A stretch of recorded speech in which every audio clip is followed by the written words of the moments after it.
a lot. Yeah. In your presidency, what they've done to you, you've got the verdict that just came through. A lot of Democrats have expressed concern that if you're elected, you're going to want revenge. And some of your supporters have said, well, you know, mutually, you know, we're just talking about the weaponization of the justice system against political opponents. Some of your supporters have said, well, the only way to stop this is mutually assured destruction, right? If you do it to us, we're going to do it to you. You've said, no, my revenge is going to be success for America. You've just had this verdict. Yeah. Do you still feel the same? What's your thoughts on that? It's a really tough question in one way, because these are bad people.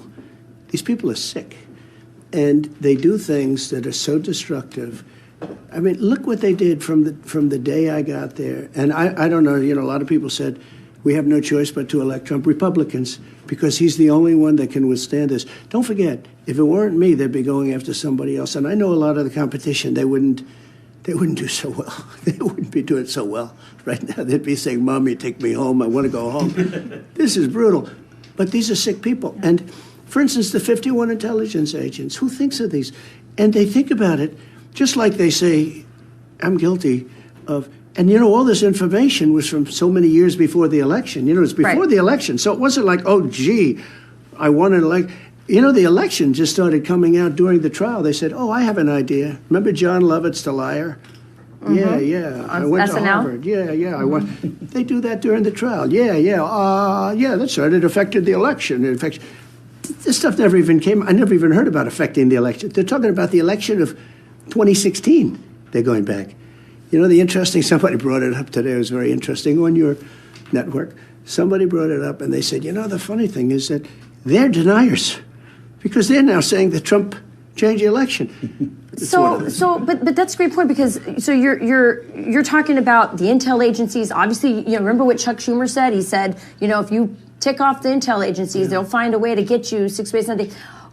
If you're elected, are you going to reform the intel community? What exactly are you going to do to make sure they don't target Americans like this? Well, first of all, if you remember, when I took over, we had a guy named Comey. He was there. I didn't put him there. I didn't want him there. I thought he was terrible, actually. And he tried to get me, and I reversed it on him. You know, some people said he cost Hillary the election, and he didn't want to. But he was a bad guy, not a capable guy, an evil guy. They were doing things that, I mean, I won't mention here because it's so conspiratorial. I don't want to be conspiratorial. It's too nice a show. But bad guy. I fired him. Then I fired Strzok and Page and this one and that one. I got rid of that whole group of people. And we were doing great. We were real, and in other places too. Pete knows better than anybody. The Veterans Administration, you know, at the end of my term, we had a 92% approval rating. It was at 40 when we took it over. Pete used to call up, just as somebody that we knew each other a little bit through this stuff. And he'd complain about things. He'd also complain about soldiers being treated unfairly. A soldier is trained to be a soldier. And some of these guys are tough. And if we didn't have them, we wouldn't have a country, Frank.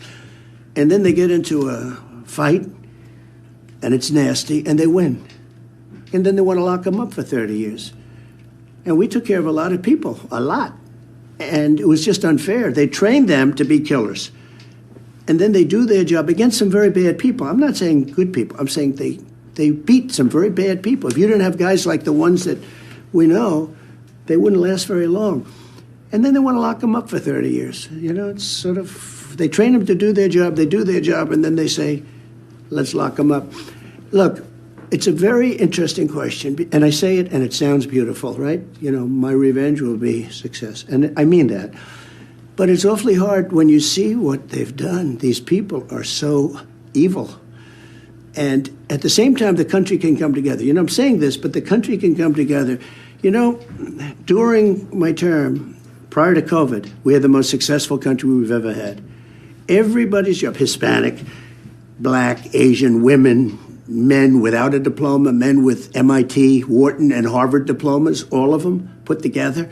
Everybody was making more money, doing better than they've ever done before. And radical left people, I would call them radical left, were coming up to me and say, could we meet?